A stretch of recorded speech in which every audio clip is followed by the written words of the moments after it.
Hey, it's Nix, and look, I don't even know what to say. Um, I was about to go to bed, really tired, but then somebody pinged me on Discord and told me to check the organization website, and I have never been more glad to check the organization website, let me tell you. I don't even care that my hair's a mess. I'm not wearing my contacts, I'm in my glasses, so I'm not hot. My room's a mess. Everything's a fucking mess except what is on this page. And um, I gotta be honest, I've already seen it. Um, I was able to contain my excitement for long enough to pull up OBS and record a reaction to all of these cards where I gave my first impressions, did a little bit of an analysis, kind of on the fly theory crafting, that kind of thing. Uh, but I am not very smart and the audio did not get recorded. So here's my second take. um, so yeah, this doesn't make sense to me. It's a TCG structure deck. This is from the TCG Konami website, apparently. Um, I don't know. I don't think they've ever done anything like that before. I mean, but I don't think they've ever done. I mean, they said it here. Pendulum Domination 2. I don't think they've ever just given the same archetype another structure deck like that before, unless it was like one of the reloaded ones. I don't think this is one of those. I mean, that would have been an OCG product first. But okay, I mean, I'm not complaining. I'm not complaining. This stuff comes out in April, five and some change, 5.5 months or so. Um, it's kind of a long time to wait, but that's about the same wait time from the announcement of Battle of Chaos DDD support in October, I think is when that was announced, um, to February when it came out. So, um, actually, okay, this is a little bit longer, but who cares? Um, yeah, structure deck Pendulum Resurrection, 8 new DDD cards. I've already seen them, so I'm not going to go through. You can pause the video, read the text if you want, but I'm kind of just going to give you a brief overview of what they do and then how useful I think they'll be. So, DD Jackal is the first one, which is so funny because it's literally me. They put me in the game, but it's a level 4 tuner pendulum, and its effect is DD Brownie's effect. So that's an anime card for anyone who doesn't know. When you summon a DD from extra deck, you just get to summon this from your scale. This has an added mandatory clause in the end of it, which seems like it messes everything up at first, where you have to increase its level by the number of pendulum monsters you control, which includes itself because this is a then. Um, but that actually works out in your favor. If you're just like pendulum summoning a guy, you can kind of control when this comes out if that's not when you trigger it.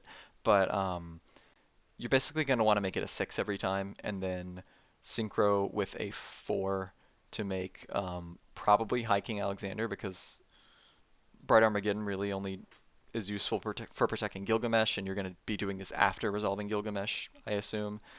Um, so probably High Alexander because that's further extension.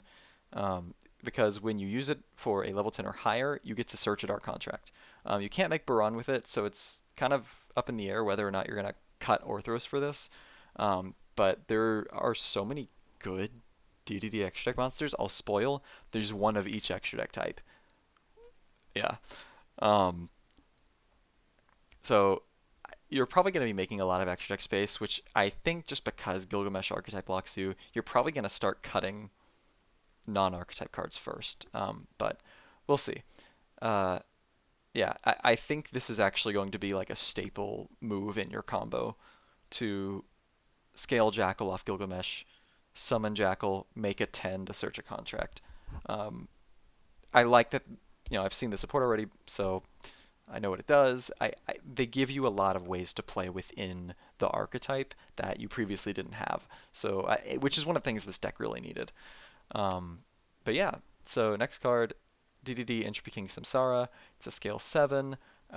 Pendulum effect, it destroys another guy to bounce itself back to hand. So like Gilgamesh pseudo searches it because of this effect. Um, and then in your hand, it's Swirl Slime, but the materials that are not itself have to be from the field instead of in the hand with it. And then it has another effect where um, conditionally you can summon it from the graveyard.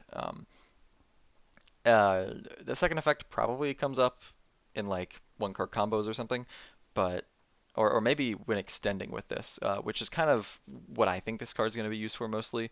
Um, in your hand, it is a a spell speed one self-sufficient, more or less card that you can just kind of activate whenever you want, um, which that's good. Spell speed one doesn't matter. Ignition effect, right? It's not a trigger. What this deck needs is more trigger effects that you can just use so that the cards in your hand that you still have after being disrupted individually represent your ability to continue playing, which this card does. So I mean, yeah, that that's really good. So that's it for the main deck monsters. Now there are four extra deck monsters, the first of which is DDD Judgment King Suleiman. They gave us a Link 3, and all the arrows point down. So, I don't know how many times we'll be special summoning 3 from the extra, but the effect it has is really good. So if it's Link Summon using a DDD Fusion Sinker or Xyz as material, um, this it doesn't really matter. Like generally when you're making a Link monster, when you're like using 3 materials worth of or 3 Link materials worth of stuff on your field to make a Link monster, you're just making another Gilgamesh with a Gilgamesh plus like an Xyz monster anyway. So I think this is pretty trivial. Um, but what it does is really, really good. You get to take a pendulum and then you either scale it or you send it to the graveyard. So, like, you take a Ragnarok from your deck that you couldn't get to because you did like a Griffin Thomas opening, and you just get to get that extra revival in your combo rotation, whereas previously you didn't get to do that. Um, so you get to basically just keep extending, which is kind of a theme here. Um, and then there's this other like life point plus stat gain effect that like interacts with Mach and X in a funny way. But I don't expect that to be super relevant. This card is I this is a custom card. This doesn't make any sense. It's a level 6 that's a super poly target. They put an archetype lock on it to prevent, other people from using it or in their other decks that aren't DDD. But uh yeah, a Link plus a Fusion Sinker or Xyz. So that's like Sprite Elf plus some other stuff. I don't know. Toad, Gigantic, Jin Fucker, whatever his name is. Um, you know, some leftover fusion monster, Dragostapelia, you name it. And after you fuse it away, it's just Copernicus. And then once it goes to grave, it's not actually just Copernicus because it floats into a Dark Contract from grave. So that could be like the discard cost from your Super Poly, or that could be something that you sent off of this, or just something that ended up in your graveyard at some other point during your combo. I expect I would cut the rest of my extra deck to play this card. It's so good. Um, I wouldn't go that far, but it's really good. Um, Especially in conjunction with this card here, but we'll get to that in a second. I'm going to go in order. So here's Carnage King Attila. He's very hot. I want him to sit on my face. And also on special summon, you get to top or bottom deck a contract from your field or grave in order to ignister a monster. Um, it's probably not worth going into like hard making it, but there's a situation where I think you probably do make this, which might warrant actually playing this card.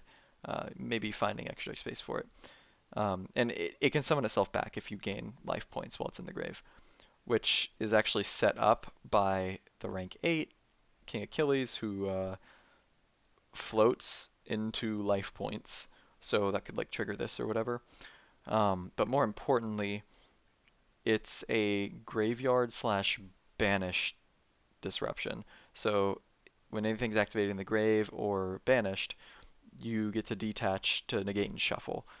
and that's not once per turn. It's like Hiking Caesar. So obviously this card is insane. This is really, really good. This is um, kind of a big blind spot that the deck has had for a while, where unless you were negating an effect that special summons in the graveyard, like with Hiking Caesar, you couldn't interact. So stuff that searched, like the Despia cards and all that stuff, um, you couldn't really interact with those, and now you can.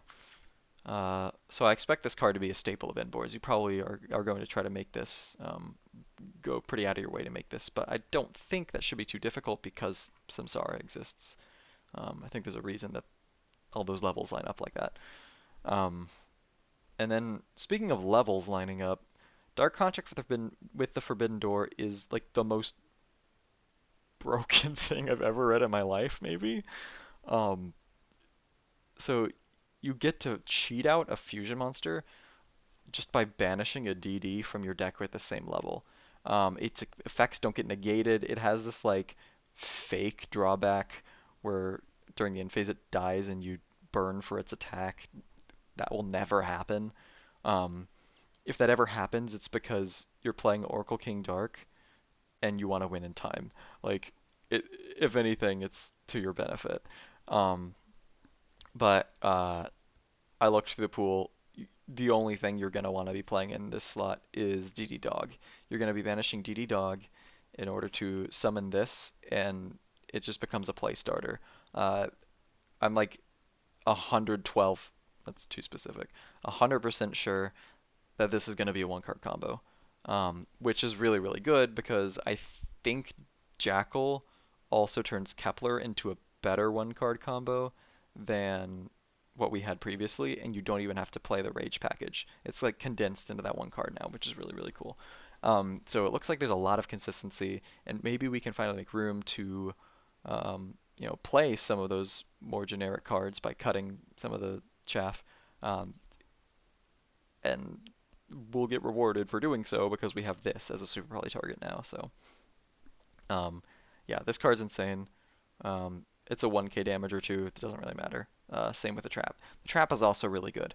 It's the last card. I imagine there aren't any more new cards in the structure deck. I don't think they said how many are in here yet, or what's getting reprinted. But yeah, I assume this is the last new card. So it's Dark Contract with the Haunted. It's just Call of the Haunted with a contract on it, which is supremely funny.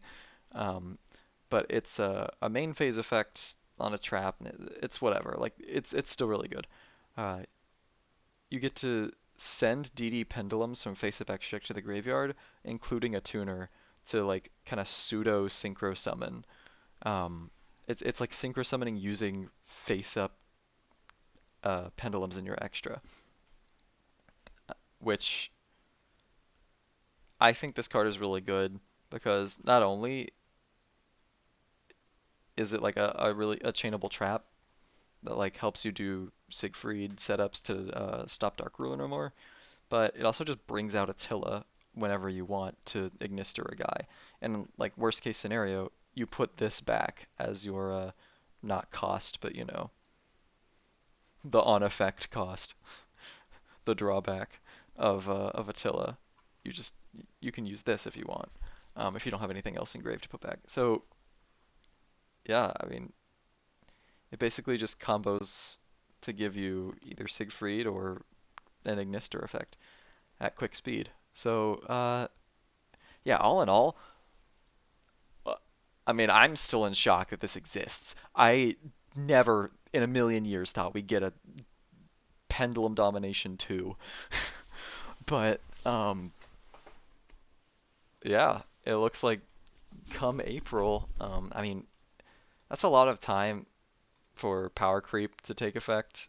Um, I mean this year power creep was more like a power sprint, a power rocket launch, or like a power some other really fast thing. Um, so hopefully they'll tone that down, and by the time these come out, they won't already be power crept like every other time DD cards have come out. But I'm not gonna get my hopes up, but I'm optimistic because these cards are really, really insane, and I cannot wait to play with them when they're out on Dueling Book or Edo Pro or whatever. Um, so uh, yeah, I mean, if you're looking forward to seeing me play around with these, feel free to subscribe, but you don't have to. YouTube's not my job or anything. If you like pretending to hang out with me through a screen, feel free to subscribe. Other than that, yeah, I mean, this has been Nix. I'm signing out.